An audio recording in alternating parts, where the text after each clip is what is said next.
الحمد لله رب العالمين والصلاة والسلام على سيدنا محمد وعلى آله وأصحابه أجمعين أما بعد আজকে আমরা একটি গভীর তাৎপর্যপূর্ণ উপলক্ষে একত্রিত হয়েছি। এই যে একত্রিত হয়েছি, এখানে আমাদের এখানে কোনো রাজনৈতিক দল নাই বা কোনো দলের পক্ষে পক্ষে কোনো আলোচনা, এটাও আমরা এখানে দেওয়ার মঞ্চ না, এই আলোচনা আমরা করব না। এটা কি 24শে জুলাই 2024 জুলাই যে আমাদের আন্দোলন হয়েছিল, এরপরে 5ই আগস্ট অর্থাৎ 36শে জুলাই যেটাকে বলা হয় দেশ স্বাধীন হয়েছে, ওই আন্দোলনে যারা শহীদ হয়েছে তাদের শরণার্থে তাদের কিছু আলোচনা হবে, তাদের জন্য দোয়া হবে, তাদের পরিবারের জন্য দোয়া হবে। এই একটা অনুষ্ঠান করা হয়েছে। এর নাম দেওয়া হয়েছিল গণ অভ্যুত্থানে নিহতদের স্মরণে। নাম কি ছিল? গণ অভ্যুত্থানে নিহতদের স্মরণে। আলহামদুলিল্লাহ, পূর্বে যে হুজুর আলোচনা করলেন, এর আগে প্রিন্সিপাল সাহেব করেছেন, তো ইতিহাস তো মোটামুটি হুজুর সব বলে দিয়েছেন। আমি এখন ইতিহাসের দিকে যাব না, শুধু ইসলামী দৃষ্টিকোণ থেকে কিছু আলোচনা করব। যেমন প্রথম বিষয়, তাদের শহীদের আলোচনা কেন আমাদের করতে হবে? তারা শহীদ হয়েছে, তাদের আলোচনা আমরা কেন করব? 2 বছর পরে এসে কেন আমরা আলোচনা করব? কারণ হলো, ইসলাম আমাদেরকে এইটা শিক্ষা দেয় যে মানুষের অন্তর অনেক কোমল। একজন আহত হলে আমাদের সামনে, মুসলিম যেহেতু আমরা, একজন মুসলমান ভাই আহত হলে আমাদের হৃদয় লাগে না? হ্যাঁ, বিবেকে বাধা দেয় না? তো একজন মুমিন শুধু নিজের দিকে তাকাবে না, শুধু নিজের দিকে দেখবে না, তার দায়িত্ব হলো সমগ্র জাতির জন্য সবাইকে, সবার সুখ দুঃখ নিয়ে ব্যস্ত থাকা। রাসূল সাল্লাল্লাহু আলাইহি ওয়াসাল্লাম বলেছেন, মাসালুল মুমিনিনা ফি তাওয়াদ্দিহিম ওয়া তারাহুমিহিম ওয়া তাআতুহিম মাসালুল জাসাদিল ওয়াহিদি ইযা ইশতাকা মিনহু উদওয়ান তাদাআ লাহু সাইরুল জাসাদি বিস-সাহরি ওয়াল হুমা। অর্থ কি? অর্থ হচ্ছে পারস্পরিক ভালোবাসা, দয়া ও সহমর্মিতা। মুমিন, এগুলো সহমর্মিতায় মুমিন, সকল মুমিন একেবারে পৃথিবীতে নবী আদম থেকে এই পর্যন্ত যত মুমিন মুসলমান এসেছে, সবাই একটা দেহের মতো। দেহ বুঝো? শরীর একটা দেহের মতো। দেহের একটা অঙ্গ, মনে করো পুরো শরীরের মধ্যে হাতে কিছু একটা ব্যথা হয়েছে, এই ব্যথার কারণে ঘুমাইতে পারো না, ঘুমাবে তোমার চোখ, আমাদের চোখ ঘুমাবে। হাতে ব্যথা পেয়েছি, তো ঘুমের সাথে আমার চোখের সাথে হাতের কি সম্পর্ক? এটা একটা দেহ। এক জায়গায় ব্যথা হইলে পুরো শরীর অস্থির হয়ে থাকে। হ্যাঁ, মাথা ব্যথা হইলে মানে পুরো শরীর যেমন অস্থির হয়ে থাকে, কোনো কিছু ভালো লাগে না। তো এই পুরা মুসলিম জাতি, যত মুমিন আছে, সবাই একটা দেহের মতো। এখন যারা শহীদ হয়েছে, এরা কি মুসলিম না? যারা আন্দোলন করে শহীদ হয়েছে, এরা তো মুমিন, মুসলিম ছিল এবং দেশের জন্য করেছে। এই তাদের যে ব্যথা, এই ব্যথায় আমাদের ব্যথিত হওয়া, এটা আমাদের ঈমানি দায়িত্ব। এই জন্যই আর কি তাদের পরিবার পরিজন যারা সন্তান হারাইছে, তাদের জন্য আমরা দোয়া করব। তো আজকের এই যে একটা স্মরণ সভা, এটার মধ্যে আমাদের বড় একটা শিক্ষা, সেটা হলো যে আমাদের হুজুরও বলেছিলেন যে সবাইকে মৃত্যুবরণ করতে হবে, বলেছেন না হুজুর? তো এটা একটা বড় শিক্ষা, মৃত্যু অনিবার্য। আল্লাহ তাআলা বলেন, কুল্লু নাফসিন যায়িকাতুল মাউত।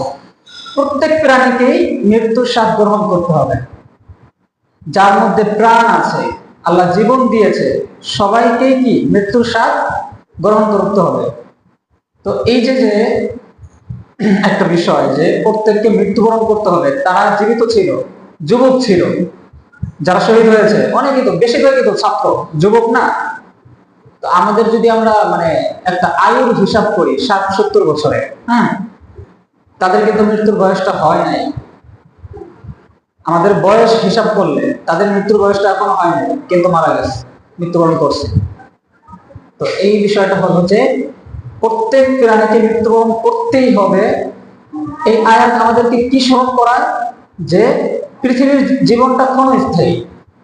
কেউ ক্ষমতার কারণে বেঁচে থাকবে না, কেউ সম্পদের কারণে বেঁচে থাকবে না, কেউ যৌবনের কারণে বেঁচে থাকবে না। একদিন আমাদের প্রত্যেককে আল্লাহর দরবারে উপস্থিত হতে হবে, এবং মৃত্যুটা কখন আসবে এক মুহূর্তেরও কোনো গ্যারান্টি নেই। ইলা আজালিন মুসাম্মা, নির্দিষ্ট সময় আল্লাহ যখন লিখে রাখছে তখনই মৃত্যুবরণ হয়ে যাবে। এই জন্য বুদ্ধিমান ব্যক্তি সেই যে প্রতিদিন নিজের আমলের হিসাব নেয় এবং আখিরাতের জন্য প্রস্তুতি গ্রহণ করে। আমলের হিসাব কি? যেমন আমি সারাদিনে ভালো কাজ কতটুকু করলাম, আমি কি কি আমল করতে পারলাম, আমার থেকে কি কি ছুটে গেল।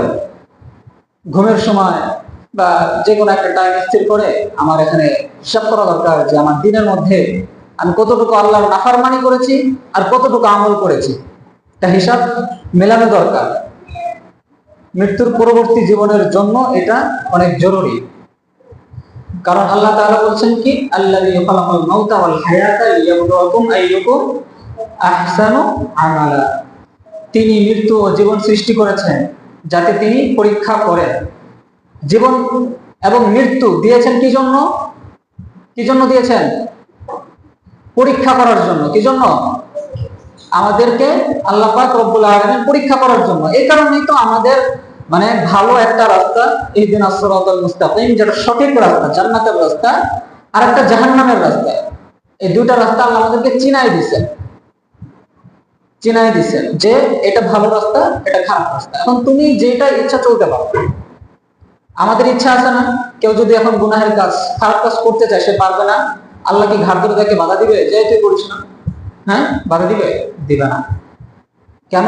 এই যে যে রাস্তা যেটা চিনাই দিয়ে বলছে যে এটা ভালো, এটা খারাপ, তোমার যেটা ইচ্ছা তুমি চলতে পারো। এখন এই জায়গায় পরীক্ষা আমার, আমি কোনটায় যাচ্ছি? আমি ভালোর দিকে যাচ্ছি না খারাপের দিকে যাচ্ছি? এটা হলো পরীক্ষা। আল্লাহ চাইলে কিন্তু বাধ্য করতে পারতেন। ফেরেশতাদেরকে আল্লাহ সৃষ্টি করেছেন, আল্লাহ পাকের তাসবিহ সবসময় পড়ে, এক মুহূর্তের জন্য তারা তাসবিহ বন্ধ করে না, এবং হুকুম নাই। সে কখনো তাসবিহ, আল্লাহর প্রশংসা, আল্লাহর পবিত্রতা বর্ণনা করা কখনো বন্ধ করবে না। একেবারে সৃষ্টির সময় থেকে নিয়ে কিয়ামত পর্যন্ত প্রতিটা সেকেন্ড তাদের মুখ ব্যথা হয় না, তাদের হুকুমই এটা, তাসবিহ পড়ে। আল্লাহ পাক চাইলে কিন্তু আমাদেরকে এটা করতে পারতেন যে তোমরা আল্লাহর ইবাদত করবাই। আল্লাহ বাধ্য করলে আমাদের এই যে উল্টো, মানে আমরা যে ইবাদতের ক্ষেত্রে অবহেলা করি, গুনাহ করি, এটা সুযোগ আমাদের ছিল না। আল্লাহ পাক করেন নাই কেন? আমাদেরকে পরীক্ষা করার জন্য। আল্লাযী খালাকাল মাউতা ওয়াল হায়াতা লিয়াবলুয়াকুম আইয়ুকুম আহসানু আমালা। আল্লাহ পাক রব্বুল আলামিন আমাদেরকে পরীক্ষা করার জন্য এই জীবন মৃত্যু সৃষ্টি করেছেন। এটা সূরা মুলকের 2 নম্বর আয়াত। এখানে আরেকটা বিষয়, আল্লাহ পাক রব্বুল আলামিন কিন্তু এটা বলে নাই যে কে বেশি ধনী, কে বেশি শক্তিশালী, কে বেশি বিখ্যাত, বরং বলেছেন আমল। বললাম না যে তোমাদের মধ্যে আমলের দিক থেকে সর্বোত্তম কে, এটা আল্লাহ পাক দেখবেন। এখানে যদি মানে দুনিয়ার বিষয়গুলো আল্লাহ সামনে রাখতেন, পারতেন না যে দেখবে কিয়ামতের ময়দানে আল্লাহ দেখবে যে কে বেশি শক্তিশালী, কে বেশি ক্ষমতাবান, আল্লাহ তাকে পাশ করে দিবে, তাকে মাফ করে দিবে। এটা বলেন নাই। বলছেন কি যে আমলের দিকে যে বেশি সর্বোত্তম, যে আমল করবে, যে অগ্রগতি থাকবে আমলের দিকে, তাকে আল্লাহ পাক মাফ করে দিবেন, জান্নাত দিবেন। ওই যে সাবিকু ইলাল খায়রাত, হুকুমও আছে যে তোমরা ভালো কাজের দিকে একে অপরের সাথে প্রতিযোগিতা করো, কে কার থেকে বেশি ভালো কাজ করা যায়।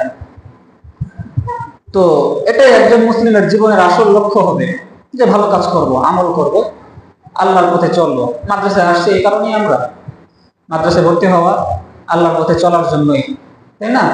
সব কিছুতে যেন আল্লাহকে স্মরণ রাখতে পারি, এই জন্যই আসা। আর এটাই একজন মুসলিমের লক্ষ্য হওয়া উচিত। তো আজকে যাদের স্মরণ করছি তাদের প্রত্যেকেই আল্লাহর কাছে ফিরে চলে গেছে। তাদের প্রকৃত অবস্থা, তারা এখন কি হালাতে আছে, সেটা আল্লাহ পাক ভালো জানেন।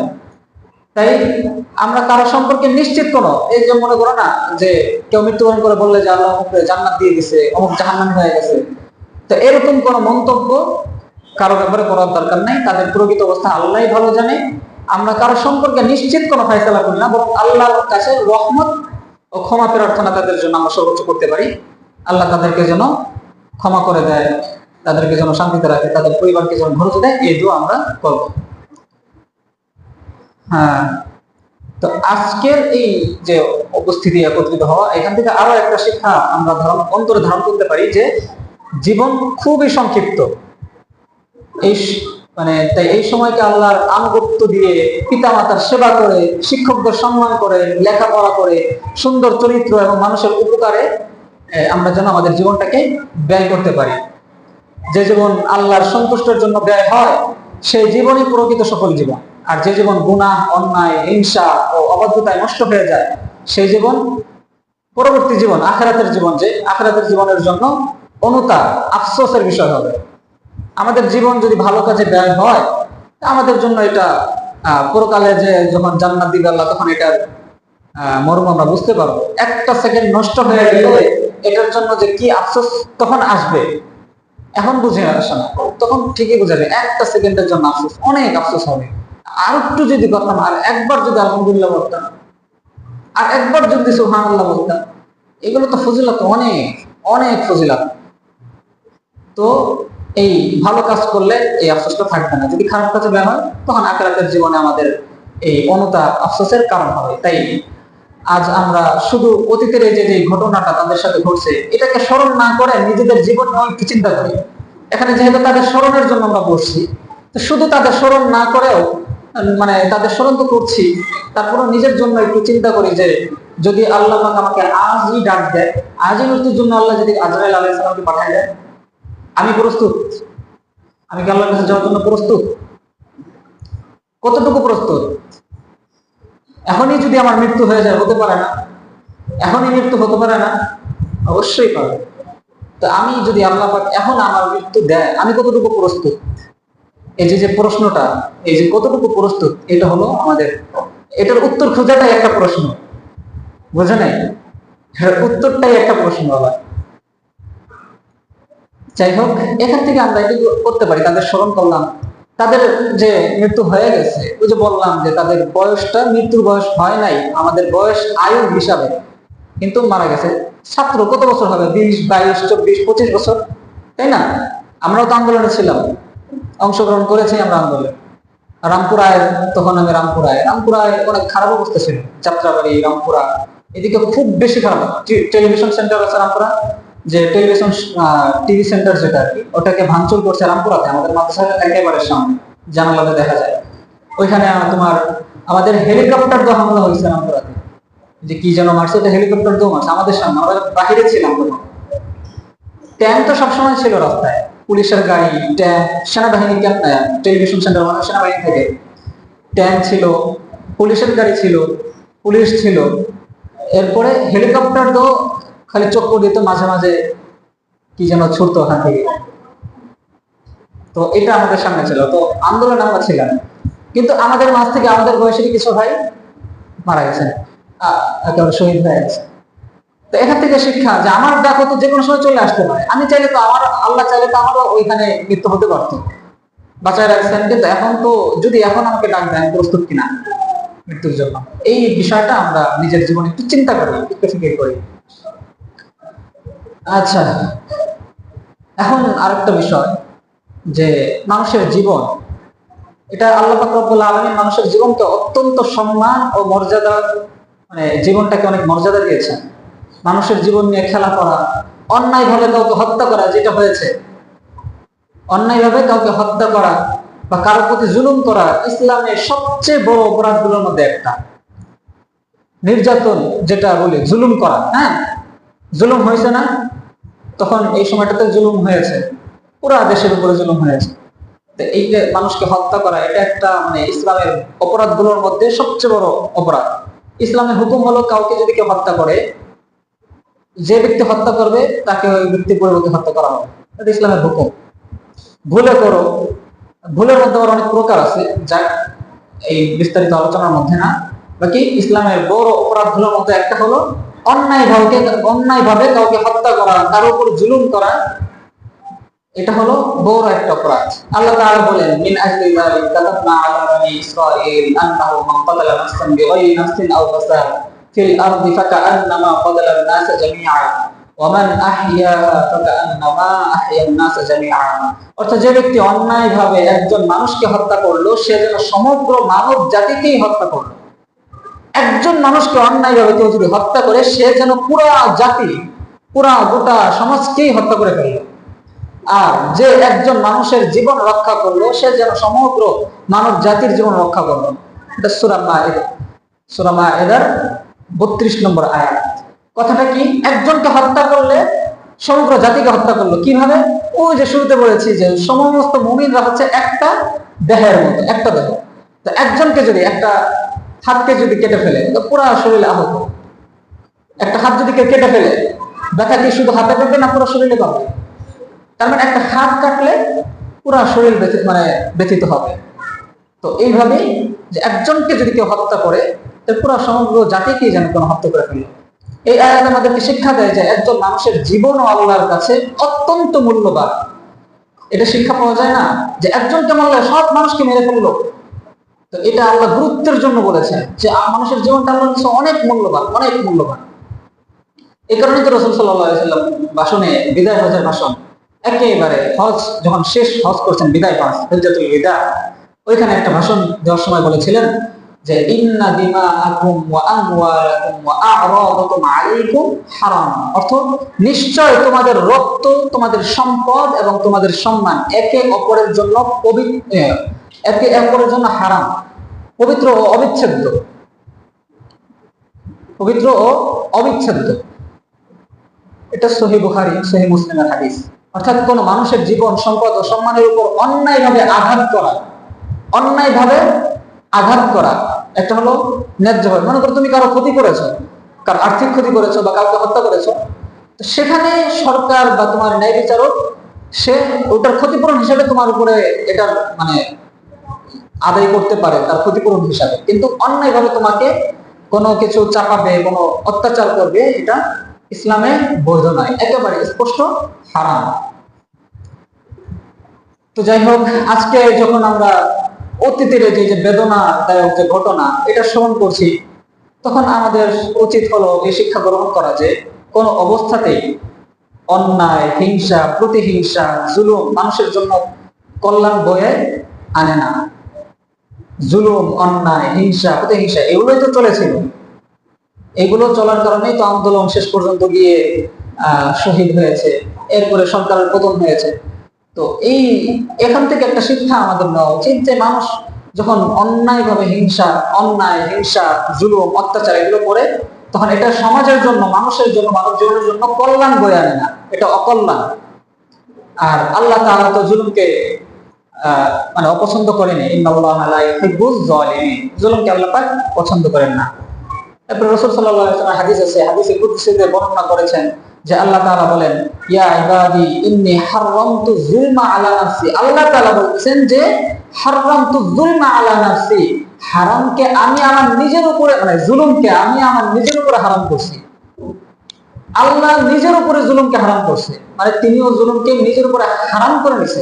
সে কখনো জুলুম করবেন না, বা আল্লাহ কখনো জুলুম করে না। ওয়াজআলতুহু বাইনাকুম, এবং তোমাদের জন্য জুলুমকে হারাম করে দিয়েছি। ফালা তাযালামু, সুতরাং তোমরা একে অপরের সাথে জুলুম, অত্যাচার করো না। ঠিক আছে? এটাও সহিহ মুসলিমের একটা হাদিস। একটা গুরুত্বপূর্ণ শিক্ষা, একজন মুসলিম কখনো জুলুম করবে না, এটা গুরুত্বপূর্ণ একটা শিক্ষা। এবং জুলুমকে সমর্থনও করবে না, কেউ জুলুম করতেছে তার সমর্থন করবে না। এবং সে তার অভ্যাসটা এমন হবে যে সে ন্যায় বিচারকে ভালোবাসবে, এবং মুমিনের অধিকার, কারো কোনো অধিকার অক্ষুণ্ণ হলে সেটাকে রক্ষা করবে, রক্ষা করার চেষ্টা করবে। এটা হচ্ছে আমাদের এইখান থেকে একটা শিক্ষা, এই হাদিস থেকে একটা শিক্ষা।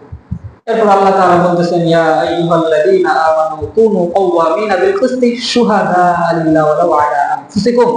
অর্থাৎ হে ঈমানদারগণ, তোমরা ন্যায় বিচারের উপর দৃঢ়ভাবে প্রতিষ্ঠিত থাকো এবং আল্লাহর জন্য সাক্ষ্য দাও, যদিও তা তোমাদের নিজেদের বিরুদ্ধে হয়। কথাটা কি?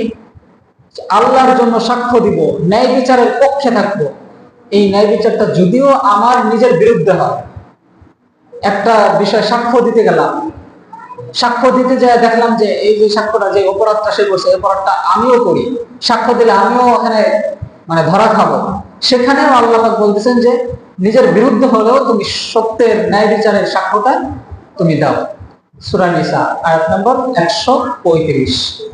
তো দেখো এখানে ইসলাম আমাদের এমন শিক্ষা দেয় যে নিজের স্বার্থ, আত্মীয়তা বা আবেগের কারণে ন্যায় বিচার থেকে সরে আসা যাবে না। কোন একটা জায়গায় আমার আত্মীয় অপরাধ করছে, এটাকে আমরা ঢাকার চেষ্টা করলাম, হ্যাঁ, হয় না? নিজের কাছে কেউ অপরাধ করছে না, এটাকে ঢাকার চেষ্টা করলাম। তো ইসলাম এটাকে সমর্থন করে না। নিজের আবেগ, আত্মীয়তা বা নিজের স্বার্থের কারণে কোন জুলুম, ন্যায় বিচারকে তুমি এটাকে গোপন করবা, এটা ইসলাম সমর্থন করে না। তো যাই হোক, আজকের আলোচনা থেকে আমাদের এই কিছু শিক্ষা ছিল, আরো কিছু শিক্ষা আছে, অনেক শিক্ষা, তার মধ্যে আমি আর কি কয়েকটা এনেছি। এর মধ্যে আরেকটা শিক্ষা গ্রহণ করা উচিত যে রাগ, প্রতিশোধ নেওয়া, বিদ্বেষ, এই পোষণ করা, এইগুলো কোন সমস্যা সামনে আসলে যেটা হয়, কোন সমস্যা আসলে আমরা রেগে গেলাম, খুব রেগে গেলাম, হিংসা করলাম, এরপরে তোমার বিদ্বেষ পোষণ করলাম, প্রতিশোধ নেওয়ার চেষ্টা করলাম, এইগুলো স্থায়ী কোনো সমাধান না। এগুলো স্থায়ী কোনো সমাধান না। একজন মুমিনের শক্তি শুধু তার শারীরিক শক্তি নয়, বরং তার চরিত্র, ধৈর্য এবং আল্লাহ ভীতি। এখানে আমি জুলুম করলে, আমি হিংসা করলে, আমি প্রতিশোধ দিতে চাইলে এটা হলো আমাদের শারীরিক শক্তি প্রয়োগ হবে। তো মুমিনের বৈশিষ্ট্য এটা না যে শুধু শারীরিক যে শক্তি আছে এটা প্রয়োগ করবে। মুমিনের বৈশিষ্ট্য হলো ধৈর্য ধরবে, আল্লাহ ভীতি অর্জন করবে। ঠিক আছে? রাসূল সাল্লাল্লাহু আলাইহি ওয়াসাল্লাম বলেছেন, লাইসা শাদীদু বিসুরআহ ইন্নামা শাদীদুল্লাযী ইয়ামলিকু নাফসাহু ইনদাল গাদাব। প্রকৃত শক্তিশালী সে নয় যে কুস্তিতে অনেককে অন্যকে পরাজিত করতে পারে, বরং প্রকৃত শক্তিশালী সে যে রাগের সময় নিজেকে নিয়ন্ত্রণ করতে পারে। কোন কুস্তি খেলা বোঝো না? কুস্তি খেলে না, এগুলোর মধ্যে যে একে অপরকে পরাজিত করে, হারায় দেয়, এটা প্রকৃত শক্তি না, বা প্রকৃত মুমিনের শক্তি না। মুমিনের শক্তি, সে রাগ হয়েছে, সে প্রতিশোধ না নিয়ে এটাকে কন্ট্রোল করতে পারবে, এটা হলো প্রকৃত মুমিনের শক্তি। সহিহ বুখারী এবং সহিহ মুসলিমের হাদিস। তো আজ আমাদের এই সমাজে এই শিক্ষার খুব প্রয়োজন। এই যে শিক্ষা, রাগ হলে তো আমরা প্রতিশোধ নিতে চাই, যে কোনো বিষয়, তোমাদের মধ্যেও হয়, আমাদের মধ্যেও হয়। একজনের সাথে আরেকজন একটু রাগ বাদাবাদি, তার থেকে কিভাবে আমি প্রতিশোধ নিতে পারি, তাকে কিভাবে আমি নিচে ফেলাইতে পারি, এই চেষ্টা থাকে। এটা আসলে কোনোভাবে এটা মানে মুমিনের চরিত্রও না, এটা শিক্ষাও না। তো সমাজে এটা খুব মানে শিক্ষাটা আমাদের গ্রহণ করা খুব প্রয়োজন। ভিতরে মতভেদ হতে পারে, মত পার্থক্য, তুমি একটা বললাম একটা বললাম, এরকম হতে পারে, কিন্তু এটার মধ্যে শত্রুতা আনা যাবে না। মতের পার্থক্য হবে, কিন্তু অন্যায় নয়, অন্যায় এখানে আমরা করবো না, বিরোধ হবে। মানবতা হারিয়ে ফেলে আমরা প্রতিশোধ নিব, এরকম যেন আমাদের থেকে না হয়। আল্লাহ, আজকের এই স্মরণ সভা আমাদের হৃদয়ে প্রতিশোধের আগুন জ্বালানোর জন্য আমরা আয়োজন করি নাই, যে ওরা আমাদেরকে মেরেছিল, আমাদের ভাইদেরকে মেরেছে, এখন আমাদের প্রতিশোধ নিতে হবে, এই জন্য আমরা এই আয়োজন করা হয় নাই। বরং অন্যায় থেকে শিক্ষা নেওয়া, ন্যায় বিচারের মূল উপলব্ধি করা এবং শান্তিপূর্ণ, নৈতিক ও আল্লাহ ভীরু সমাজ গড়ার অঙ্গীকার যেন আমরা নিতে করতে পারি। আমরা এখানে বসছি, এর মানে এটা যে আমরা অনেকেই হলাম যে যা আমাদেরকে মারছে, আমাদের ভাইদেরকে মারছে, আমরা এখন যে মাঠের ফেলে নামবো, এটা না। এখন আমরা শিক্ষা নেই, ধৈর্য ধরে আল্লাহ ভীতি অর্জন করে নৈতিক শান্তিপূর্ণ একটা সমাজ যেন গঠন করতে পারি, এই অঙ্গীকার এখান থেকে আমরা নেই। আল্লাহ তাআলা আমাদের জুলুম থেকে বাঁচিয়ে রাখুন, ন্যায়ের পথে অবিচল রাখুন এবং আমাদের অন্তরকে তাকওয়া ও রহমতে পরিপূর্ণ করে দিন, আমিন। এখন যারা এখানে আছে অনেকে ছোট না, কিন্তু এই ছোটরাই কিন্তু আগামী দিনের আলেম, আগামী দিনের শিক্ষক, চিকিৎসক, প্রকৌশলী, বিচারক, প্রশাসক, সমাজের নেতৃত্ব দানকারী কিন্তু এই ছোটরাই, ছোট মানুষ যারা, এরাই সামনের সময় বড় হবে। তাই আজ থেকে তোমাদের চরিত্র, আমাদের চরিত্র, আদর্শ ও চিন্তাধারা সঠিকভাবে গড়ে তুলতে হবে, সঠিকভাবে গড়ে তোলার চেষ্টা করা। এখানে একটা বিষয় মনে রাখতে হবে যে একটি জাতি তখনই উন্নতি লাভ করে যখন তার নতুন প্রজন্ম তারা এখন যারা ছোট, এরা নতুন প্রজন্ম, একটা সময় যায় এরা আলিম হবে, এরা শিক্ষক হবে, এরা চিকিৎসক হবে, এরা প্রকৌশলী হবে, এরা প্রশাসক হবে। তো এই নতুন প্রজন্ম যখন সুশিক্ষিত, সচ্চরিত্রবান এবং আল্লাহ ভীরু হবে, তখনই একটা জাতির উন্নতি সম্ভব। অশিক্ষিত আমাদের বর্তমান সরকারের দিকে তাকাইলে দেখা যায় অবস্থা, তো দেখো যে মূর্খ, একেবারে মূর্খ, এসব লোককে বড় বড় জায়গায় বসায় রাখছে। নিজে কোনো কিছু পুরো ওই দিন দেখা গেল যে আমাদের একটা আসনের বড় এমপি যে এই পর্যন্ত সংসদে যেতে পারে নাই, নাম বললে চিনে ফেলবা তোমাদের আশেপাশের এলাকার, কিন্তু মানে নাম বললাম না, সে এই পর্যন্ত সংসদে যেতে পারে নাই, সে নিজে অসুস্থ, সিঙ্গাপুরে চিকিৎসাধীন, বাংলাদেশেও থাকতে পারতেছে না ঠিকঠাক মতো অসুস্থতার কারণে, হাঁটতে পারে না, ওই চেয়ারে বসে আছে, সে এখানে ঢাকা মেডিকেল বা কোন হসপিটালের জন্য প্রধান দায়িত্বে তাকে দিচ্ছে। বুঝতে পারছো যে নিজে অসুস্থ, এই পর্যন্ত সংসদে যেতে পারে না, 8 মাস হয়ে গেল না, এই সময়টার মধ্যে সে সুস্থ না অসুস্থ, তাকে দিছে একটা হসপিটালের মেন দায়িত্ব। বুঝে এবার এই জন্য সামনে নেতৃত্ব দিতে হলে এই নতুন প্রজন্মকে সচ্চরিত্রবান আল্লাহের অবশ্যই হতে হবে। আল্লাহ তাআলা বলেছেন ইন্নাল্লাহা লা ইউগাইয়িরু মা বিকওমিন হাত্তা ইউগাইয়িরু মা বিআনফুসিহিম, অর্থাৎ নিশ্চয় আল্লাহ কোন জাতির অবস্থা পরিবর্তন করেন না যতক্ষণ না তারা নিজেরা নিজেদের পরিবর্তন করে। এখানে সবাই উল্টা মানে দুষ্টমি করলে বা সবাই ভিন্ন রকমের অসৎ কাজ করলে, এখানে আমরা যদি বলি এই সবাই ভালো হও, তুমিও যদি বলো যে তুমি ভালো হও, একে অপরকে বললে যে সবাই ভালো হওয়া উচিত, এইভাবে বললে কেউ ভালো হতে পারবে না। প্রথম বলতে হবে যে আমি নিজে ভালো হই না, আমি ভালো হয়ে গেলাম তুমি ভালো হও, যাকে বললে সে বলবো আমি ভালো হয়ে গেলাম। সবাই যখন বলবে নিজে ভালো হইলাম, নিজে পরিবর্তন হইলাম, তখন দেখবো সব ঠিক হয়ে যাবে, সব ভালো হয়ে যাবে। আগে নিজের ভালো হওয়া উচিত, অন্যকে পরে ভালো করা। তো এই আল্লাহ এটাই বলতেছে যে নিশ্চয় জাতির অবস্থা পরিবর্তন আল্লাহ তখনই করবে যখন তারা নিজেরা নিজেদের পরিবর্তন করবে। সূরা রাদ আয়াত নম্বর 11। এই আয়াত থেকে আমাদের শিক্ষা যে সমাজ পরিবর্তনের শুরু হলো, শিক্ষা হলো সমাজ পরিবর্তনের শুরুটা হলো আমাদের নিজেদের পরিবর্তন। তাই আমরা যদি সত্যি একটি সুন্দর বাংলাদেশ, সুন্দর ন্যায় ভিত্তিক সমাজ এবং একটি শান্তিপূর্ণ ভবিষ্যৎ দেখতে চাই, তাহলে প্রথমে নিজেদেরকে পরিবর্তন করতে হবে। প্রথম পরিবর্তনটা নিজের মধ্যেই আনতে হবে। তো এখন যেহেতু এখানে অনেকে শিক্ষার্থী, তো তোমাদের কিছু অঙ্গীকার নিজের ভিতরে ধারণ করতে হবে যে আমাদের না এরকম হতে হবে, যেহেতু সামনের রাষ্ট্র, সামনের দেশ তোমাদের হাতে, সবকিছু তোমাদের হাতে, তোমরা বড় হলে তোমরা একটা জায়গায় বড় কিছু হবে। তো এখানে যারা ছোট বিশেষ করে তাদের এই অঙ্গীকার গুলো নিতে হবে। যে প্রথম অঙ্গীকার হচ্ছে আমি আল্লাহর ভালো বান্দা হব একেবারে, যেহেতু মুসলিম সেই হিসেবে আল্লাহর একজন ভালো বান্দা হব। ভালো বান্দা কি? 5 ওয়াক্ত নামাজ আদায় করব, কোরআন তেলাওয়াত করব এবং গুনাহ থেকে বেঁচে থাকার চেষ্টা করব। দ্বিতীয় অঙ্গীকার হচ্ছে আমি সত্যবাদী হব। রাসূল সাল্লাল্লাহু আলাইহি ওয়াসাল্লাম বলেছেন আলাইকুম বিসিদক ফাইন্নাস সিদকা ইয়াহদি ইলাল বির, তোমরা সত্যকে আঁকড়ে ধরো, কারণ সত্য মানুষকে নেকির পথে নিয়ে যায়। সত্য বললে নেকির পথে নিয়ে যাবে। সহিহ বুখারী, সহিহ মুসলিম। মিথ্যা দিয়ে সাময়িক লাভ হতে পারে, একটা বিষয় অপরাধ হয়ে গেছে, ভুল হয়ে গেছে, আমি এখানে মিথ্যা বলে সাময়িক একটা মুক্তি পাইলাম। মনে করো যে আমার উস্তাদ আছে, অথবা যে আমার অভিভাবক আছে, অথবা যে দেশের পরিচালক আছে, তার থেকে মুক্তি পাইলাম। কিন্তু এই মিথ্যাটা বলার জন্য ধরা খাবো কোথায়? উপরে লিস্টিং হয়ে থাকবে। এই জন্য মিথ্যা বলে সাময়িক একটা লাভ হতে পারে, কিন্তু স্থায়ী ভাবে একটা মানে আল্লাহর কাছে ধরা খাওয়া। এবং কেউ যদি কখনো এই মিথ্যাটা জানতে পারে, তোমার লিক হয়ে যায় যে মিথ্যা বলছো, সম্মানটা শেষ, স্থায়ীভাবে সম্মানটা শেষ। এটা দ্বিতীয় অঙ্গীকার। তৃতীয় অঙ্গীকার হচ্ছে আমি পিতা মাতা ও শিক্ষকদের সম্মান করব। আমরা যে শিক্ষা অর্জন করতেছি বর্তমানে, তা আমাদের ভবিষ্যৎ গঠনের মূল ধন। যে ব্যক্তি তার শিক্ষককে সম্মান করে না এবং পিতা মাতার অবাধ্য হয়, তার জীবনে বরকত কমে যায়। তার জীবনে কি হয়? বরকত কমে যায়। চতুর্থ অঙ্গীকার আমি দেশের সম্পদ রক্ষা করব। রাস্তা, বিদ্যালয়, মাদ্রাসা, হসপিটাল, গাছপালা, সরকারি ও ব্যক্তিগত সমস্ত সম্পদ, এগুলো সবই তো সম্পদ, দেশের সম্পদ, নিজের সম্পদ, সবই আমাদের কাছে কি? আমানত। এগুলো ক্ষতি করা ইসলামের চরিত্রের পরিচয় না। এগুলো যেন কোনোভাবে ক্ষতি না হয়, এই একটা অঙ্গীকার করব। পঞ্চম অঙ্গীকার আমরা করব আমি মানুষের উপকারে আসবো, কখনো ক্ষতি করব না, বরং উপকারে আসবো। রাসূল সাল্লাল্লাহু আলাইহি ওয়াসাল্লাম বলেছেন খায়রুন নাসি আনফাউহুমুন নাস, মানুষের মধ্যে সর্বোত্তম সেই ব্যক্তি যে মানুষের সবচেয়ে বেশি উপকারে আসে। যে বেশি মানুষের সবচেয়ে বেশি উপকারে আসে সেই কি মানুষের মধ্যে সর্বোত্তম। এটা রাসূল সাল্লাল্লাহু আলাইহি ওয়াসাল্লামের হাদিস। তো প্রিয় উপস্থিতি, বর্তমান সময়ে আমাদের সবচেয়ে বড় প্রয়োজন হচ্ছে আজ আমরা এমন একটি সময়ে মানে বর্তমান সময়ে আমাদের সবচেয়ে বড় প্রয়োজন কি কি?